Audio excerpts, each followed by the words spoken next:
नमो सिद्धाणं नमो आयरीयाणं नमो वज्रायाणं नमो लोये सव्यसाहुणम्। बोलिए अनंतानंद सिद्ध परमेष्टि भगवान की, आदि ब्रह्मादि विष्णु भूतनाथ भगवान की, वर्तमान शासनक महावीर भगवान की, परम पूज्य आचार्य कुंद कुंद स्वामी महाराज की, परम पूज्य आचार्य अमृतचंद स्वामी महाराज की, परम पूज्य आचार्य गुरुवर 108 विशुद्ध सागर जी महामुनि राज की, तीन कम 9 कोटि भावलिंगी विराजों की, जैन धर्म की।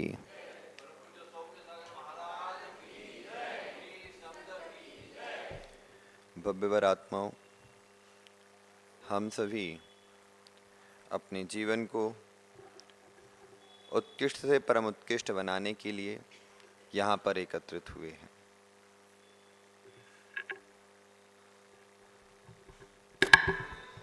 नीचे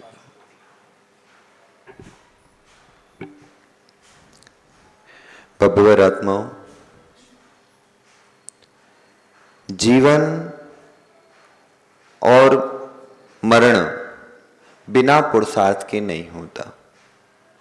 मरण के लिए भी पुरुषार्थ करना होता है और जीवन के लिए भी पुरुषार्थ करना होता है। यहाँ पर जितने भी लोग बैठे हैं सभी किसी न किसी पुरुषार्थ के लिए अपना कार्य कर रहे हैं। आचार्य भगवान अमृतचंद स्वामी ने जीव को इस संसार में रहने के लिए भी पुरुषार्थ की सिद्धि का उपाय बताया है और इस संसार से छूटने की सिद्धि के लिए भी पुरुषार्थ का उपाय बताया है।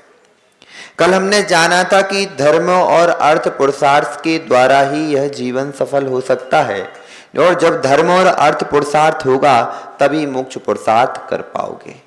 लेकिन जब पुरुषार्थ करते हैं और पुरुषार्थ करते करते यदि हमारा एक कदम भी, एक गलत निर्णय भी हो जाए तो जो हमारा पुराना पुरुषार्थ है, जो पूर्व में किया हुआ पुरुषार्थ है, वह सभी का सभी पानी में चला जाता है।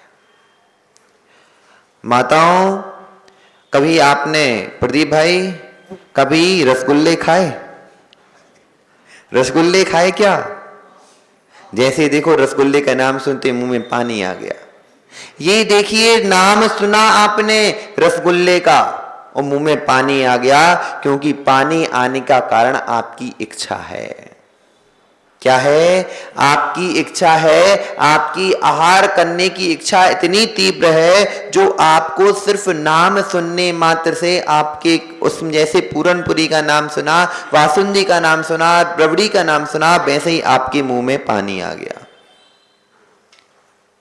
कोई इतना कामी पुरुष होता है, इतना कामी पुरुष होता है कि वह कामी पुरुष सिर्फ स्त्री का नाम सुन ले तो उसकी धातु का क्षय हो जाता है। इतना कामी पुरुष होता है, उसी प्रकार इतना भोजन के प्रति लालायत है कि सिर्फ नाम सुनने मात्र से उसके मुंह में से लार आ जाती है। पुरुषार्थ किया है उसने, लेकिन पुरुषार्थ तो किया, लेकिन पुरुषार्थ करने पर उसने अपनी इच्छाओं को नहीं दबा पाया। आचार्य भगवान बता रहे थे कल पुरुषार्थ के बारे में कि एक कदम आपने पुरुषार्थ किया और एक निर्णय गलत हो गया तो आपकी पूरी की पूरी मेहनत बिगड़ जाएगी। माताओं, आपने कभी रसगुल्ले बनाए? छेने के रसगुल्ले बनाए कि नहीं बनाए? जब छेने के रसगुल्ले बनाते हैं और आपने यदि उसको ध्यान नहीं दिया तो पूरे बिखर जाते हैं। या तो बिखर जाएंगे या तो कड़क हो जाएंगे।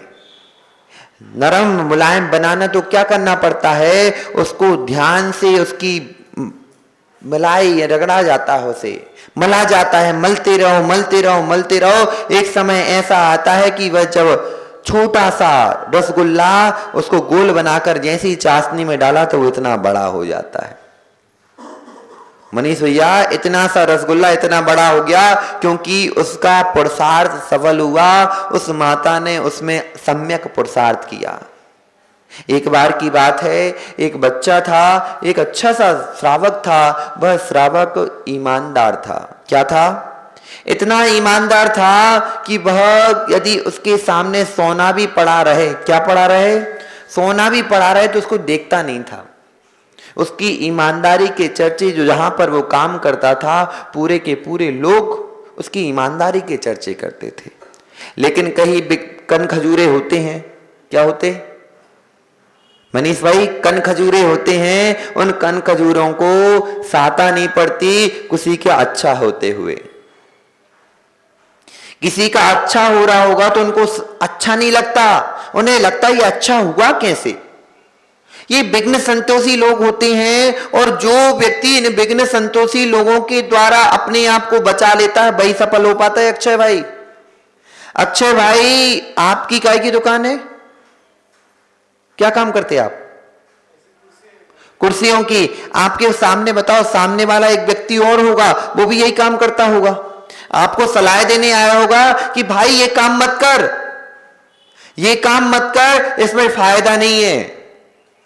क्यों? क्योंकि उसको पता था यदि ये काम कर लेगा और ये काम करने के बाद इसका क्या होगा, ये सफल हो जाएगा। जैन सागर जी महाराज बैठे अपने बगल में, इनकी भिंड में एक सदर बाजार कहलाता है, वहां पे दुकान है। और एक हाउसिंग कॉलोनी में जब ये छोटे थे, 17-18 साल के थे, तब इनके पापा ने एक दुकान खुलवाई। और दुकान खुलवाने के बाद ये दुकान में छोटी सी दुकान खुलवाई, इन्हें बड़ी नहीं, बोले बड़ी नहीं खुलवाना, जब बड़ी करेंगे ना अपन तो फिर शोरूम बनाएंगे, सीधा शोरूम बने। लेकिन यहां पे देख तो नहीं ऐसा क्या चल रहा है कि शोरूम बनाने लायक है कि नहीं है। क्योंकि कभी भी कोई कार्य करो तो उसके लिए पहले थोड़ा सा इन्वेस्टमेंट करो। इन्वेस्टमेंट कितना करो? थोड़ा करो। यदि थोड़ा करने के बाद इन्वेस्टमेंट में रिटर्न जल्दी आएगा, अच्छा आएगा, तो फिर इन्वेस्टमेंट अच्छा करो। नहीं तो वो व्यक्ति सफल नहीं हो पाते शशिकांत जी, जो वो व्यक्ति सफल नहीं हो पाते जो बिना देखकर बिना समझे अपना इन्वेस्टमेंट कर देते हैं। इन्वेस्टमेंट करना भी कला है, कला है। कई व्यक्ति ने कोई व्यापार किया, देखा कि अक्षय भाई की क्रॉकरी की दुकान है और सामने अच्छी चलती है, और डाल दी, उसमें अपना इन्वेस्टमेंट कर दिया। अब बताओ, खुद को तो आता नहीं था कि इसको लाया कहां से जाता है, और अपने नौकरों के भरोसे छोड़ दिया, और नौकर भी बड़े वाले, तो साल भर के अंदर घाटा लगा और दुकान बंद हो गई। उस व्यक्ति का धन हरण होता है जिसमें विवेक नहीं होता। उस व्यक्ति का धन हरण होता है जिसमें विवेक नहीं होता। पद्माकर जी, वह व्यक्ति सबसे निंदित है, वह सबसे बड़ा मूर्ख है जो खुद की संपत्ति को दूसरों के हाथ में दे देता है। दान किया वो बात अलग है, खुद की संपत्ति को दूसरों के हाथ में देकर कहता है कि मैं सुखी। एक काष्टांगन नाम का राजा हुआ है, जीवनधर के पिता, जीवनधर के पिता थे, काष्टांगन नाम के राजा थे। उन राजा ने अपने पूरे राज्य को अपने मंत्री को सौंप दिया। किसको सौंप दिया? मंत्री को सौंप दिया, और खुद वनवास में रहना प्रारंभ कर दिया। किसमें? खुद की रानी के घर में। इतने आसक्त हो गए, इतने आसक्त हो गए, इतने आसक्त हो गए कि जिसके द्वारा उस काष्टांगर के राज्य ने, मधुकर ने उन पर चढ़ाई कर दी। खुद मंत्री ने राजा को बंदी बनाया और उनका कत्ल कर दिया।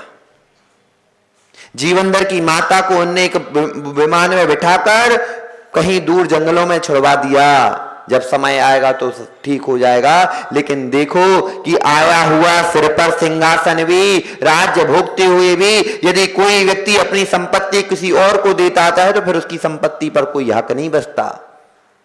राज्य शासन में क्यों मनीष भाई? राज्य शासन में एक नियम है, यदि कोई व्यक्ति किसी के घर में 6 महीने से अधिक रुक जाए, या साल 2 साल या 12 साल से अधिक रुका है, तो संपत्ति पर हक जमाना प्रारंभ कर देता है। होता कि नहीं? हो के नहीं? कोई वकील बैठा के यहां पे? वकील है क्या? नहीं है। शशिकांत जी, आप ही वकील बन जाओ। सुना तो होगा आपने कि अभी तक कई जगह ऐसा है कि किराएदार से लड़ाई चल रही है। किराएदार कह रहा मैं रहता हूं, और कौन कहता है? मालिक कह रहा मेरा है। कई बार संपत्ति, मंदिर की संपत्तियों पे देख लो, मंदिर की दुकानें हैं, मंदिर की दुकानों में अपन ने उनको किराए पर दे दी, 1 रुपए 2 रुपए में किराए ले रहे हैं, और अब वो छोड़ नहीं रहे हैं, कह रहे वो हमारी संपत्ति है। केस लगे हैं, मंदिर पर केस लगे हैं। क्यों? क्योंकि आपने संपत्ति को व्यवस्थित पूरे तरीके से उनको सौंप चुके थे। इसीलिए कभी भी अपनी संपत्ति को किसी को मत सौंप देना, नहीं तो जब समय आएगा तो फिर एक कहावत है, अंटी का दाम और कंठी का बुद्धि, कंठी भरी बुद्धि और अंटी भरी दाम, जब आए विपत्ति तब आवे काम। बुंदेलखंडी कहावत है, जो अंटी में बता हुआ पैसा है यानी आपके जेब में रखा पैसा है तब आप सब कुछ कर सकते हो, और कंठ में रखी हुई बुद्धि है तो आप किसी से भी पैसे कमा सकते हो। कंठ में रखी हुई बुद्धि और अंटी में रखा हुआ दाम या धन, आप उसका कभी भी उपयोग कर सकते हो, और कंठी में नहीं रखा है, कंठी में धन नहीं है और बैंक में रख दिया और यहां आ चुका हार्ट अटैक। क्या गया? हार्ट अटैक, और क्रेडिट कार्ड था नहीं। अब बोलो आपको दवाई हो पाएगी क्या? हो के नहीं। पुरुषार्थ सिद्धि उपाय चल रहा है, धर्म अर्थ चल रहा है ये, क्योंकि जब तक आपका जीवन सफल नहीं, जब तक आप सुखी नहीं, तो मोक्ष की इच्छा कैसे करोगे? मोक्ष की इच्छा उसी को होती है जो सुखी होता है। कभी आपने भिखारी से पूछा कि तुम्हें मोक्ष जाना? बोले मोक्ष मोक्ष नहीं, पहले पेट भरा दो उसके बाद बात करूंगा। अक्षय भाई, यदि मोक्ष जाना है तो आपको पहले सुखी होना पड़ेगा। पहले स्वयं को संसार में सुखी करो। जब संसार में सुखी हो जाओगे तब आपको वो चीज क्या दिखेगी? हे है। क्या है? हे है। कभी कोई गरीब होगा, कभी आपने देखा कोई गरीब का बच्चा हो वो दीक्षा लेता हो? देखा क्या? इतने तीर्थंकर महात्मा हुए, कोई गरीब के बच्चे थे क्या? पूरे राजा चक्रवर्ती सम्राट के बच्चे थे, खुद सम्राट थे। कोई मुनिराज देख लो जो गरीब के बच्चे हो। ये दुकानदार थे, हम सोने चांदी के व्यापारी थे, ये खेती किसानी वाले थे, इनके भी व्यापार था। सब संपन्न घर से है। आचार्य भगवान विशुद्ध सागर जी क्या खेती थी, अच्छे संपन्न थे। घर में हमारे संग में ऐसा कोई भी नहीं है जो पढ़ा लिखा ना हो, जिसने पढ़ा ना हो और जो गरीब परिवार से आया हो।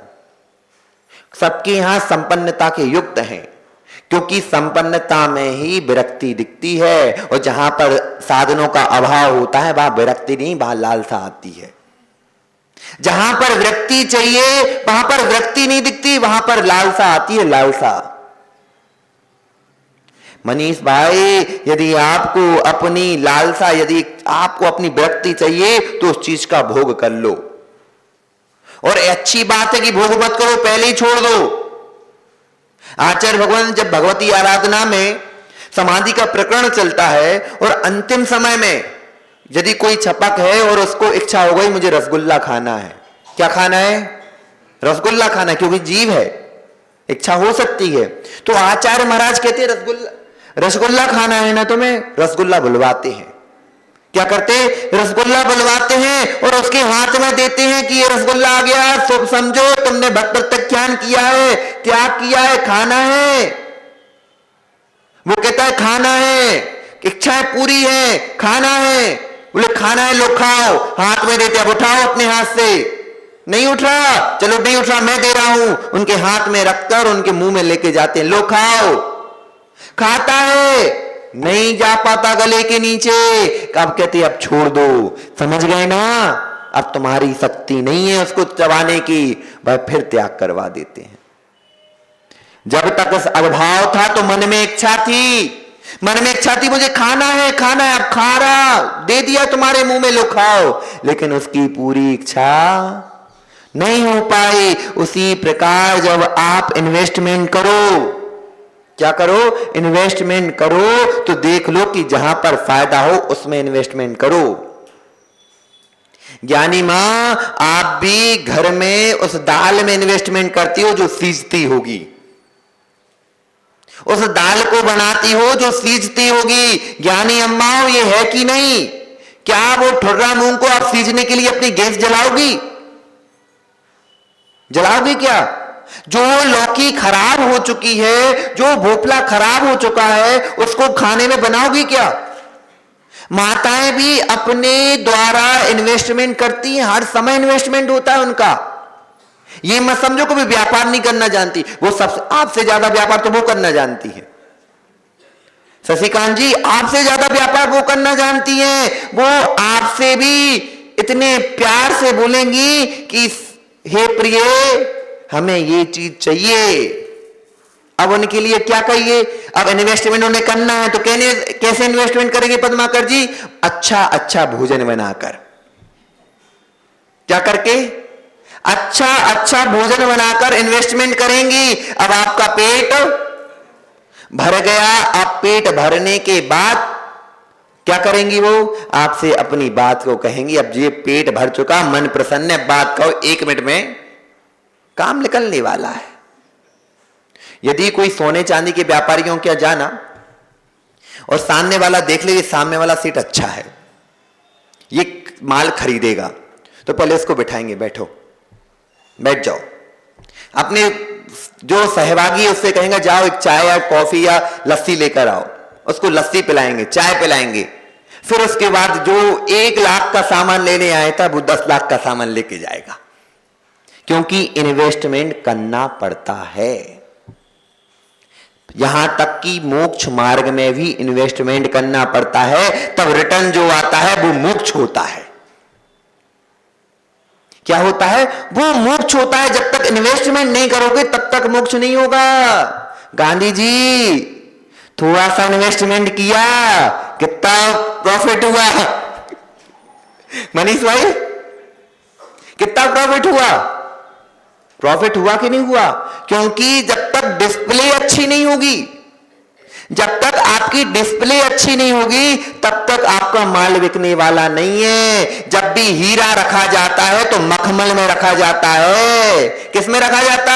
मखमल में रखा जाता है। सामान्य डिब्बी में नहीं रखते उसे कि प्लास्टिक में डिब्बी रख के दे दो, उसको भी मखमल चाहिए, मखमल। और जब मखमल में रखा जाता है, जब 1 कैरेट का हीरा होगा, 1 करोड़ का होगा, वो मखमल में रखा हुआ हीरा भी 10 करोड़ में बिक जाता है।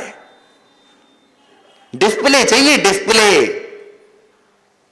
सही बात है, हो कि नहीं हो? यही समझाने का पुरुषार्थ कर रहे हैं अमरचंद स्वामी।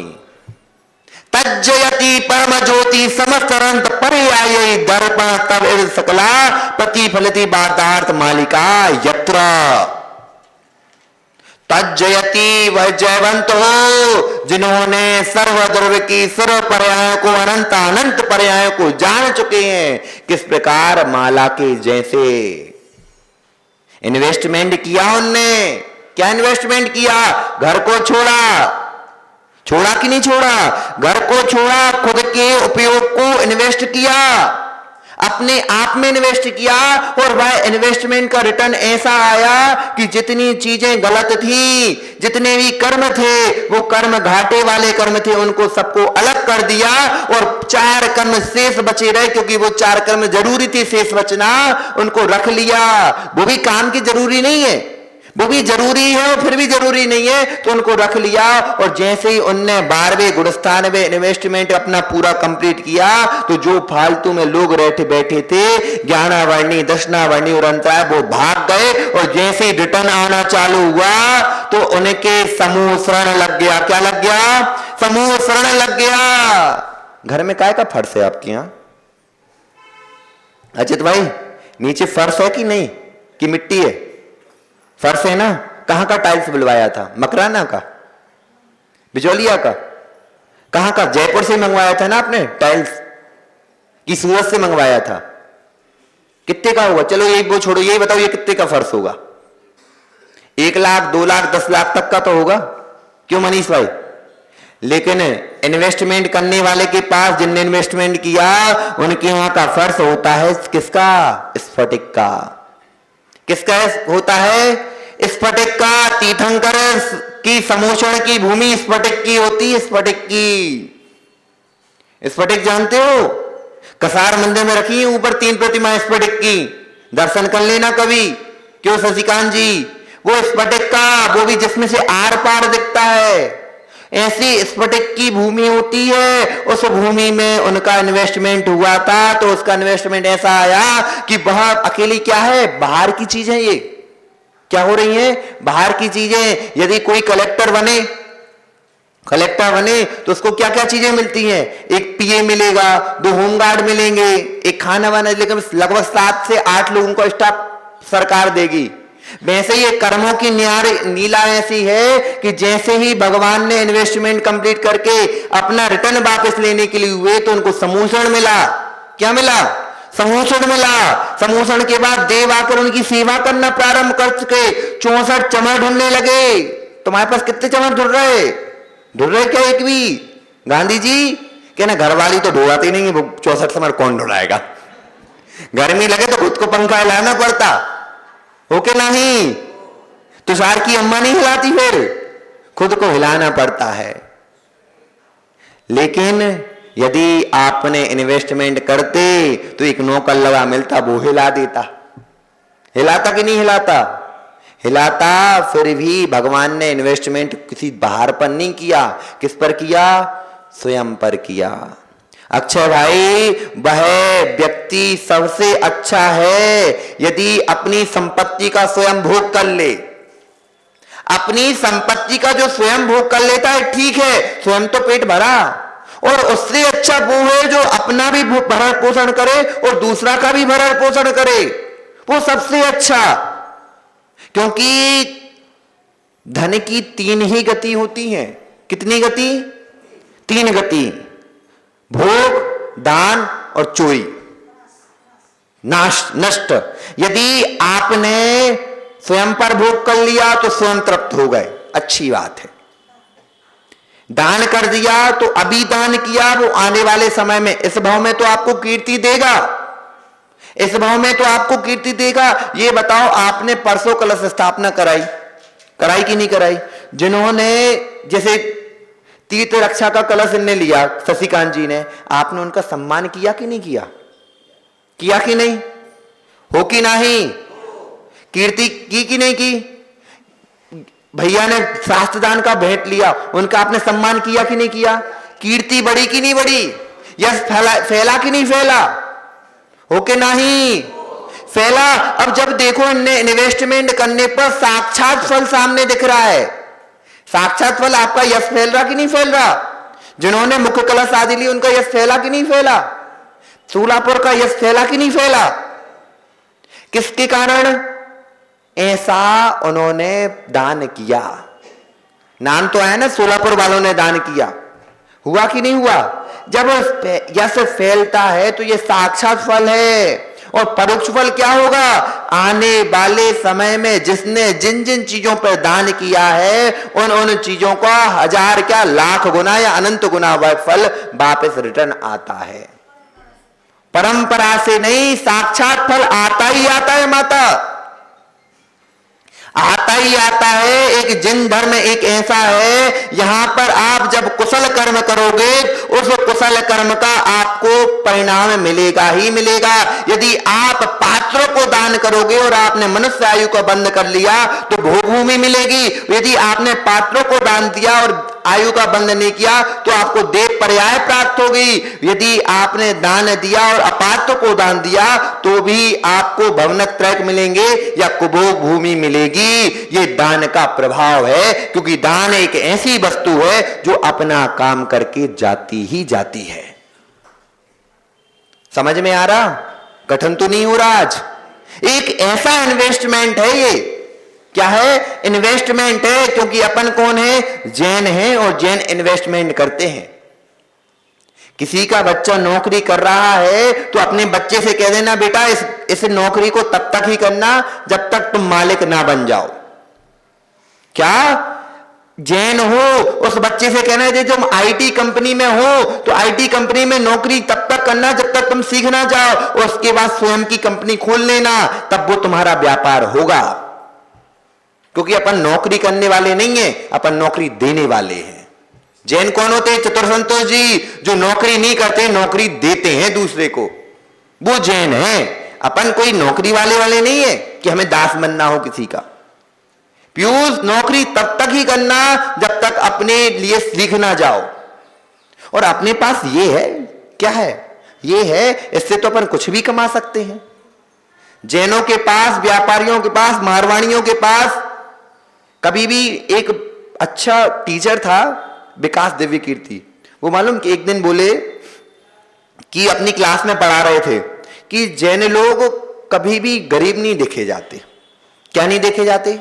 गरीब नहीं देखे जाते। बोले क्यों नहीं देखे जाते? क्योंकि उनके पास जनबल नहीं है, जनता बल नहीं है, लेकिन धनबल है। क्या है? धनबल है। क्यों धनबल है? वो नौकरी कम करते हैं, व्यापार ज्यादा करते हैं। और एक व्यापार एक ऐसी चीज है जो आपको आगे बढ़ाने के लिए प्रोत्साहित करती है। ये बताओ, कोरोना काल आया था कि नहीं आया था? आया था कि नहीं? डिप्रेशन में कौन गए? मनीष भाई, डिप्रेशन में कौन गया? जिसके पास नौकरी थी, क्योंकि नौकरियां सब चली गई थी। क्राइसिस हुई ना अभी, इकोनॉमिक क्राइसिस। इकोनॉमिक क्राइसिस में अमेरिका ने कई लाख नौकरियां निकाल दी, और जो व्यापारी था, जो किराने का व्यापार जिसका था, सब हंस रहे थे, सब मुस्कुरा रहे थे, क्योंकि कोरोना काल में भी उनका व्यापार चल रहा था। और तो और साथ में कोई भी क्राइसिस आए तो सोने चांदी के व्यापारियों को कोई टेंशन नहीं होती, क्योंकि सबसे अच्छा एसेट कौन सा होता है? सोना। सोना खरीद कर रख लो। व्यापारी का काम है कि नहीं है? लेकिन यदि कोई नौकरी कर रहा और चली जाए, फिर बताओ उसको क्या हाल होगा। जो व्यापारी व्यक्ति होता है, जो व्यापार करता है, जो व्यापार में पुरुषार्थ करता है, वो अपने साथ एक साल का पूरा राशन लेकर रखता है। और जो नौकरी वाला व्यक्ति होता है, वो महीने का राशन लेके रखता है। रखता कि नहीं मनीष भाई? महीने भर का राशन लेके रखता, और आने वाले समय में फिर देखेंगे। लेकिन जो व्यापारी व्यक्ति होता है, वो व्यापार के द्वारा हर दिन काम, अपना राशन साल दर साल नहीं बढ़ता, उसको कभी राशन खत्म नहीं होता। माताओं, खत्म होता क्या? माताएं क्या करती हैं? जैसे ही 5 दिन का बचा है, तो पहले कहने लगती हैं कल खत्म हो जाएगा। हो के नहीं? कल ही खत्म हो जाएगा। और यदि कल खत्म हो गया, फिर कल नहीं बनने वाला, तो वो पहले ही मंगा के रख लेते हैं, क्योंकि आगे आने वाला समय कैसा हो पता नहीं। हो के नहीं? इसीलिए जब जैन हो तो जैन बुद्धि चलाओ, इन्वेस्टमेंट करो, धार्मिक कार्यों में इन्वेस्टमेंट करो, ऐसे कार्यों में इन्वेस्टमेंट करो जिससे आपको रिटर्न आए। किसमें रिटर्न आए? रिटर्न आए। इसलिए आचार्य भगवान ने श्रावकों के लिए श्रावकाचार लिख दिए। श्रावकों के लिए श्रावकाचार लिख दिए कि आप इस पद्धति से चलोगे तो आपको इन्वेस्टमेंट आता रहेगा। वह व्यक्ति इतना ईमानदार था, भूल गए क्या? भूल गए? नहीं भूलो, अपन कोई कहानी पे आने वाले थे। इतना ईमानदार था कि उसके लिए सब लोग कहते ये ईमानदार है, लेकिन कन खजूरे बहुत होते। कौन होते? कन खजूरे बहुत होते हैं। उन कन खजूरों के द्वारा बेचारे उसके पीछे उसके सेठ से बोले कि सेठ, ये चोरी करता है। आपको लगता होगा ईमानदार, ये चोरी करता है। क्या करता है? चोरी करता है, दगा करता है आपके साथ। सेठ तो सेठ, क्योंकि राजा और सेठ दोनों कच्चे कान के होते हैं। किस कान के होते हैं? कच्चे कान के होते हैं, क्योंकि वह जो जिस बोलने गया था, वह पहले उनको क्या लगाया? मक्खन, अवक्ष मक्खन लगाया। नहीं, उनकी बहुत बड़ाई की, सेठ जी आप ऐसे हो और सेठ जी आप वैसे हो। क्योंकि कभी भी शशिकांत जी, यदि कोई आपसे ज्यादा मीठा बोल रहा है ना, तो समझ जाना कीड़ा लगने वाला है। मीठे में कीड़ा लगता है, दांतों में कीड़ा कब लगता? जहां पर मीठा ज्यादा होता है वहीं पर चींटियां आती हैं, और जहां पर मीठा ज्यादा होता है वहीं चींटियां उसको खा जाती हैं। खाती कि नहीं? होके नहीं? पद्माकर जी, ओ ट्रस्टी सावरगांव के, है कि नहीं? जब आप जहां पर मीठा ज्यादा होगा वहां पर कीड़े लगेंगे। यदि मीठा ज्यादा खाओगे तो पेट में कृमि पड़ जाते हैं। कृमि जानते क्या कहलाते? यहां पे कुछ जो भी कहलाते वो आप समझो, कृमि कहते हैं उन्हें। वो कृमि पड़ जाते ज्यादा मीठा खाने से। समझ जाओ, जो आपको ज्यादा मक्खन लगा रहा है वो आपको चूना लगाने वाला है। क्या लगाने वाला है? चूना लगाने वाला है। तो समझो कि उससे दूर रहना प्रारंभ कर दो।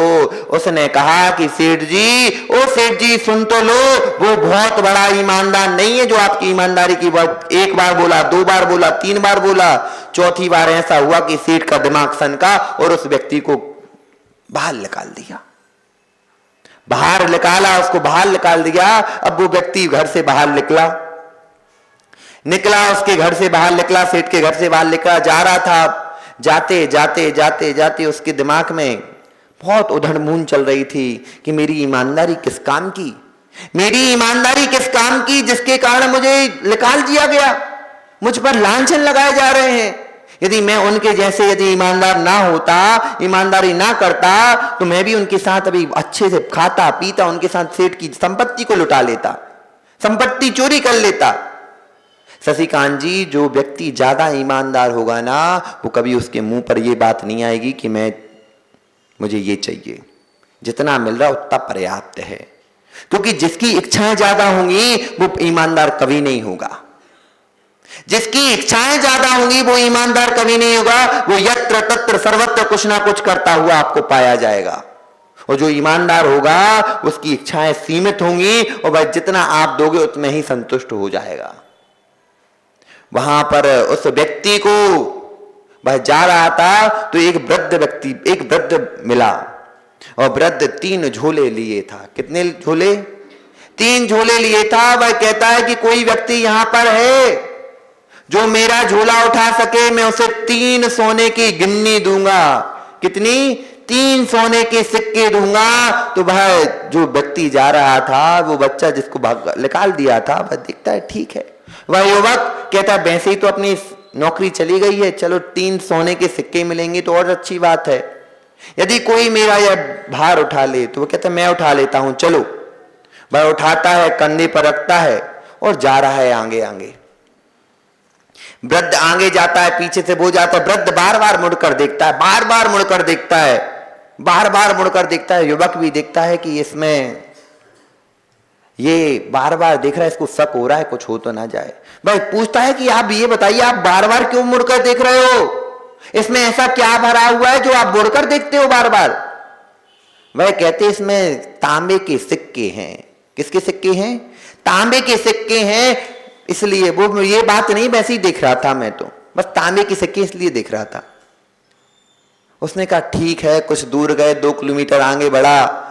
जैसे 2 किलोमीटर आगे बढ़ा तो वैसे ही वह फिर से चिल्लाने लगा, यदि कोई इस दूसरे थैले को भी उठा ले तो मैं 3 सिक्के और दे दूंगा। कितने सिक्के? 3 सिक्के और दे दूंगा, क्योंकि यह आने वाली नदी है और मैं नदी के साथ इस भारी भरकम से नहीं जा सकता, भारी, बहुत भारी है, मैं नहीं जा सकता। वह कहता है ठीक है लाओ। उसने दोनों पोटलियां ली और नदी पार कराई। अब नदी पार कराने के थोड़े दिन आगे चला तो एक जंगल और एक पहाड़ आया। क्या आया? पहाड़ आया। और पहाड़ आने ते ही साथ वह कहता है हे युवक, ये छोटा सा और ले ले थैला, क्योंकि मैं बिना इसके ऊपर चढ़ नहीं सकता, यहां तो एक कदम नहीं रखा जा रहा, मैं ऊपर कैसे चढ़ पाऊंगा, और मेरा गांव उस पहाड़ के नीचे है। तो वो कहता है ठीक है लाओ, मैं ले लेता हूं। वह लेता है और वह ईमानदार व्यक्ति कुछ नहीं सोच रहा था। उस समय तक कोई इच्छा नहीं थी उसकी। अब वह आगे आगे जा रहा है, पीछे पीछे वो वृद्ध आता है। वृद्ध पीछे से कहता है कि तुम तो ऊपर जाकर बैठ जाना, मैं पीछे पीछे आराम से आ जाऊंगा। जैसे ही वह वृद्ध थोड़ा सा पीछे हुआ, इसके दिमाग में एक खुरापाती दिमाग आ गया। वह खुरापाती दिमाग आया, बोलता है पूछू तू वृद्ध से कि इसमें दूसरे वाले थैले में क्या रखा है, दूसरे वाले थैले में क्या रखा है। तो वह पीछे से चिल्लाता है कि हे वृद्ध, ये बता, ये तो तांबे का इसलिए भारी, ये भारी क्यों है? तो बोले इसमें चांदी के सिक्के हैं, इसमें चांदी के सिक्के हैं इसलिए भारी है। तो वह सोचता है कि यार इसमें तांबे के सिक्के, इसमें चांदी के सिक्के, तो इस छोटी पोटली में तो सोने के सिक्के अवश्य होने चाहिए। किसके सिक्के होने चाहिए? सोने के सिक्के अवश्य होने चाहिए। अब उसके दिमाग में इच्छा है प्रारंभ। अब इच्छा का सर्प आया, उसे डस लिया, और जैसे ही सर्प ने डसा, वह सोचता है ये तो वृद्ध है, ये तो वृद्ध है, यह वृद्ध क्या कर लेगा मेरा? मैं एक धक्का दूंगा तो नीचे जाएगा, मर जाएगा। ये मैं इन दोनों तीनों को लेकर चला जाऊंगा तो मैं तो माला माल हो जाऊंगा। वह देखता है थोड़ी पीछे ही वो वृद्ध नीचे बहुत थोड़ी दूर और था, वहां पर पहुंचता है तो वह दौड़ लगा देता है। और जैसे ही ऊपर दौड़ लगाता है, दौड़ लगाते लगाते लगाते लगाते लगाते ऊपर पहुंचता है और हाँकता हुआ दूसरे रास्ते घुसता है और घुसने के बाद वहां बैठता है और बैठकर थोड़ा सुस्ताता है। अब देखता है क्या है इसके अंदर। जैसे ही वह पहला थैला खोलता है उसके अंदर बड़े बड़े पत्थर रखे हुए थे। क्या रखे थे? पत्थर रखे हुए थे। वह कहते पत्थर? फिर वह दूसरा थैला खोलता है चांदी वाला, वैसे चांदी वाला पत्थर देखता है तो उसमें भी पत्थर, और छोटा सा जो थैला था उसको भी खोलता है। बस सोचता है इसमें तो सोना होगा। उसने जैसे खोला तो उसके अंदर भी छोटे छोटे रेत भरी हुई थी। उन रेत के बीच में एक पत्र रखा था। क्या रखा था? एक पत्र रखा था। वह पत्र पढ़ता है और रोना प्रारंभ कर देता है। पत्र पढ़ता है और रोना प्रारंभ कर देता है। उसमें लिखा था कि बेटा आज यदि तुम यहां से भागते नहीं तो इस राज्य के तुम आज राजा होते। क्या होते? राजा होते। मैं वृद्ध हूं, मैं इस राज्य का राजा हूं, मेरी कोई संतान नहीं है, मैं इस राज्य के राजा के लिए कोई व्यक्ति, अच्छा ईमानदार व्यक्ति ढूंढ रहा था। तुम्हारी ईमानदारी बहुत देर तक नहीं चल पाई। जैसे ही तुमने धन को देखा तुम्हारी लोभ प्रवृत्ति आ गई, और लोभी व्यक्ति कभी ईमानदार नहीं होता। एक कदम वह सोचता है कि मैं जिंदगी भर तो ईमानदारी कर कर आया, सिर्फ एक कदम, एक दौर ने हमारी पूरी की पूरी जीवन की सफलता को नष्ट कर दिया। अजित भाई, ओ अजित भाई, भूमकर जी, जब संतोष भाई सिर्फ एक कदम किया, उसने मन में एक इच्छा ही जागी जिसके द्वारा पूरे जीवन में कलंक लग गया कि यह भी ईमानदार नहीं है। पुरुषार्थ पूरा था, कुछ समय के लिए रुक जाता, कुछ पेशेंस रख लेता तो आने वाला समय उस राज्य का राजा होता कि नहीं? होके नहीं। जब भी धर्म करो, जब भी पुरुषार्थ करो, धर्म पुरुषार्थ करो, अर्थ पुरुषार्थ करो, अपने जीवन में पेशेंस रखना। यदि पेशेंस रखे रहोगे तो आने वाला समय आपको पेशेंस का पूरा भुगतान करेगा। वो भी लेकिन पेशेंस रखना ईमानदारी से। कभी आपने तुषार भाई, तुषार के पप्पा, तुषार कितने महीने में उत्पन्न हुआ? 9 महीने लगे कि नहीं लगे? 9 महीने पुरुषार्थ लगा कि नहीं लगा? बच्चा पैदा कितने महीने में होता? 9 महीने में। और गेहूं की फसल कितने महीने में आती? 3 महीने लगते कि नहीं लगते? 90 दिन में आती है, 120 दिन वाली होती, 90 दिन 100 दिन वाली होती है। 3 महीने, मिनिमम 3 महीने लगते हैं। तो ये बताओ, यदि कोई किसान उसमें बीज डाल दे और उसको बार बार देखे कि पौधा आया कि नहीं आया, तो क्या वह पौधा बन पाएगा? पौधा? अपने लिए धैर्य रखना पड़ेगा किसान को, उसकी देखभाल करनी पड़ेगी, लेकिन बार बार उगाड़ कर नहीं देखना पड़ेगा।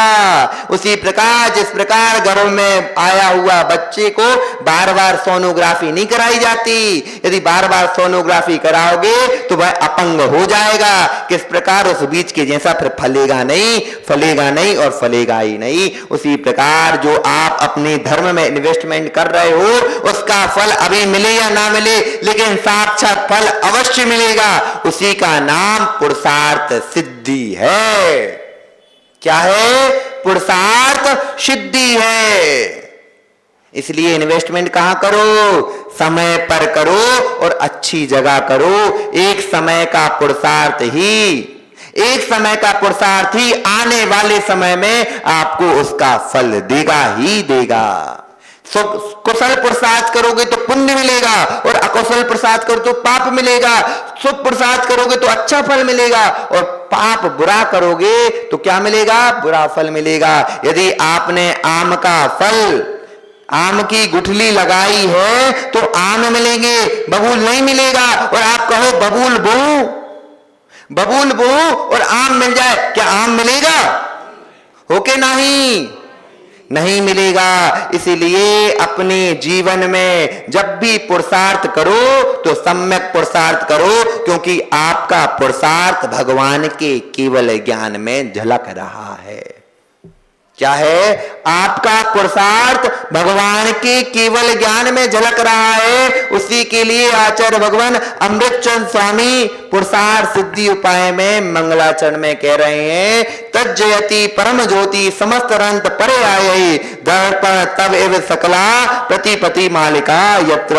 आपने जो जो पुरुषार्थ कर रहे हो, जो जो आप कर रहे हो, यहाँ पर ब्रह्मांड में जितनी भी चीजें हैं भगवान के ज्ञान में दर्पण के समान झलक रही हैं। कैसी झलक रही है? दर्पण में जैसे कोई व्यक्ति निर्मोह तरीके से झलक जाते हैं, यदि कोई अग्नि लेके जाए तो अग्नि झलक जाती है, और कोई पानी लेकर जाए तो पानी झलक जाता है और स्वयं भी झलक जाती है। उसी प्रकार भगवान केवल ज्ञान के, केवल ज्ञानी के उसमें केवल ज्ञान में सभी पदार्थों की सभी पर्याय झलक रही हैं, उसके गुण भी झलक रहे हैं और उनकी विभाव पर्याय भी झलक रही है और शुद्ध पर्याय भी झलक रही है। बस यहीं पर है मंगलाचरण का पूर्णता होती है। यहां पर मंगलाचरण पूर्ण हुआ है। अब देखो यहां पर एक चीज कही गई है, एक इसमें नीति दी है भगवान ने। अमृतचंद स्वामी यहां पे नीति दे रहे हैं कि भगवान ने पहली नीति थी कि आप पुरुषार्थ करो, मनीष भाई पुरुषार्थ करो फल आपको मिलेगा, क्योंकि हमारे यहां कर्म सिद्धांत कह रहा है जैसा आप पुरुषार्थ करोगे वैसा आपको फल हम दे देंगे। क्योंकि सबसे अच्छा ईमानदार कैशियर कौन है? ईमानदार कैशियर कौन है? उसका नाम है कर्म। फिर दूसरी नीति यहां ये कहती है कि देखो तज्जयति परम ज्योति समस्त रंत पर्यायी दर्पण तब एव सकला प्रतिफलिति मालिका यत्र। दर्पण के समान अपने आप को कर लो। किसके समान कर लो? दर्पण की समान कर लो, क्योंकि दर्पण में कोई चीज आती नहीं और कोई चीज बाहर ना। दर्पण किसी के पास जाता है ना अपने पास लेकर आता है, ना खींचता है। जब भी आप अपनी गृहस्थी के कार्य करो, जब भी आप कोई कार्य करो, उसको दर्पण के जैसे करो, उसके अंदर घुसो नहीं। यदि घुस गए तो फिर आपको संक्लेशता हो जाएगी, और यदि नहीं घुसे तो आप केवल ज्ञानी हो जाओगे। आपके सामने लोग आकर आपसे पूछेंगे, गांधी जी अध्यक्ष हो, समाज के अध्यक्ष हो, तो ये दर्पण के जैसे बन जाओ। लोग आपसे आके पूछें कि आपको ये हमें ये काम करना है तो ठीक है ये काम कर लो, लेकिन अपन को उसके अंदर घुसना नहीं है। और जैसे ही आप घुसे फिर आपकी खुद का सुख गया। भगवान केवली भगवान किसी पर्याय को ना टच करते हैं ना कुछ करते हैं। आज शाम की जो क्लास होगी ना इसी बात पर चर्चा होने वाली है। परभावों की ना कर्ता ना हर्ता ना रक्षक, इस बात की चर्चा आज अपन करेंगे शाम की वस्तुत्व महाकाव्य की क्लास में। बस क्योंकि समय आपका हो चुका है, अपन ने जितना इन्वेस्टमेंट किया हमने आपको उतना रिटर्न दे दिया। आपने कल आहार कराए थे तो आज का काम तो कल तक का तो पूरा कर दिया, अब नया इन्वेस्टमेंट करने चलना है। इन्हीं मंगल भावनाओं के साथ कि आपका इन्वेस्टमेंट अच्छा हो और आपके इन्वेस्टमेंट से जो आपको रिटर्न आने वाला हो वो 1000 गुना हो। बोली भगवान महावीर स्वामी की